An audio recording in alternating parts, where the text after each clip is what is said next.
నెల 2 నెలల నుంచి రైతులు గోసపడి యూరియా కొరకు తనలాడుతుంటే టీఆర్ఎస్ చేపట్టిన మహాధర్నాలో దయాకర్రావు పాల్గొన్నాడు. ఆ రోజు పోలీసులు దాన్ని చొరవ తీసుకొని ఆగం చేసిండు ధర్నాను.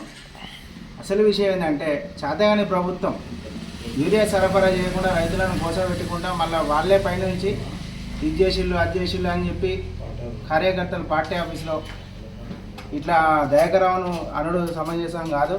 మీకు చేతనైతే యూరియా సరఫరా చేసి అప్పుడు మాట్లాడంటే రైతులు రోడ్డు ఎక్కకుండా చూసుకోండి. ఈ అసమర్థ పాలనలో ఇలా మీరు మళ్ళీ పైనుంచి ఇట్లా రైతులను ఇట్లా మీరు రైతులే కదా అని ఇది కాదని అది అనడం సమంజసం కాదని ఈ సభాముఖంగా తెలియజేస్తున్నాను. అలాగే దయాకర్రావు గురించి మాట్లాడే స్థాయి ఎవరిది కాదని మొన్నటిదాకా దయాకర్రావు మీద తిరిగిన కార్యకర్తలు ఈరోజు దయాకర్రావు గురించి మాట్లాడడం సమంజసం కాదని ఈ సభాముఖంగా తెలియజేస్తున్నాను. ఒక విధవ రౌడీ షీటర్ మాట్లాడుతూ అది రైతు ధర్నా కానే కాదు దయాకర్రావు ధర్నా అని మాట్లాడుతున్నాడు.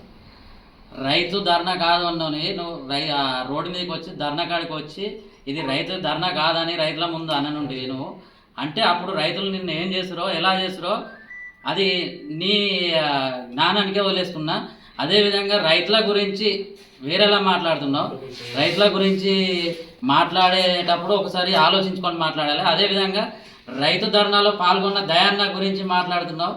దయాన్న దేని గురించి పాల్గొన్నాడు? రైతుల గురించే కదా పాల్గొన్నది. రైతులకు యూరియా బత్తాలు అందకనే కదా అయ్యో అని ఏడుతా అంటేనే కదా దయాన్న పాల్గొన్నది. ఆ దయాన్న పాల్గొన్న దాని మీద నువ్వు మాట్లాడడం ఇది ఎంతవరకు సమంజసం కాదు. అదేవిధంగా బిడ్డ నువ్వు ఇది గుర్తుపెట్టుకో రైతులు అందరూ వచ్చి నీ ఇంటికి వచ్చి గల్ల పట్టుకొని వచ్చి సొసైటీ కాడికి తీసుకొచ్చి ఉరికించుకుంటూ కొడతారు నిన్ను.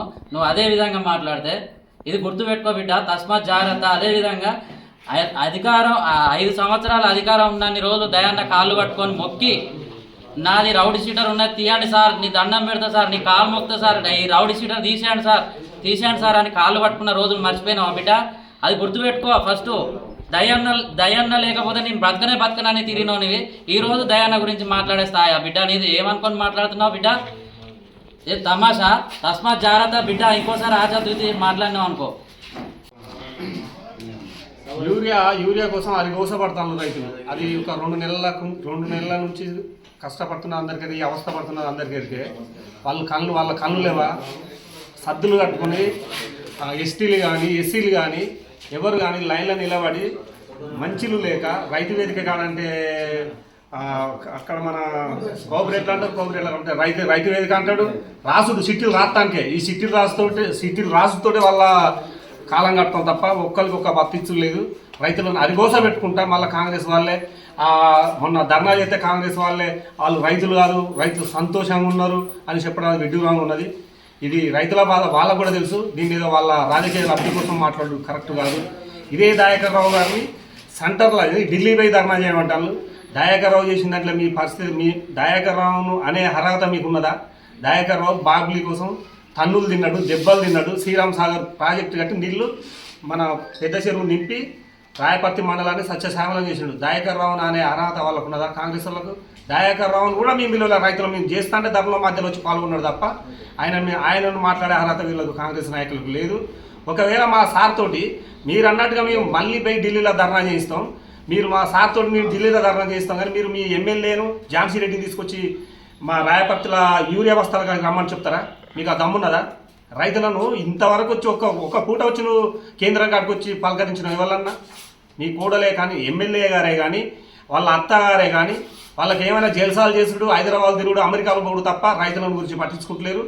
ఇది రైతులు చాలా ఆవేదన చెందుతారు. రైతులు ఈ గోరువానికి కోసటిల్లి ఆ రైతు వేదిక అడిగేస్తాను. ఒకసారి వచ్చి కాంగ్రెస్ వాళ్ళు లీడర్లు వచ్చి అక్కడ చూడండి. వాళ్ళని చూసి మా సార్లు మేము ఢిల్లీలో ధర్నా చేయంటాం కానీ మీరు మా రాయపర్తి మండలానికి యూరియా ఎన్ని బత్తాలు పడుతుందో రేపు వస్తున్న సుమారు మనిషికి ఒక 2 బత్తాలు ఇప్పియండి. మీ దమ్ముంటే మీ కాంగ్రెస్ లీడర్లు వచ్చి ఒక్కొక్క బత్తా కాబట్టి మీరు 2 బత్తాలు ఇస్తే మీరే పెద్ద హీరోలు. దయచేసి మమ్మల్ని మా రైతులను కాపాడండి. మీరేదో రాజకీయ లబ్ధి కోసం మాట్లాడొద్దని మిమ్మల్ని కోరుతున్నాం.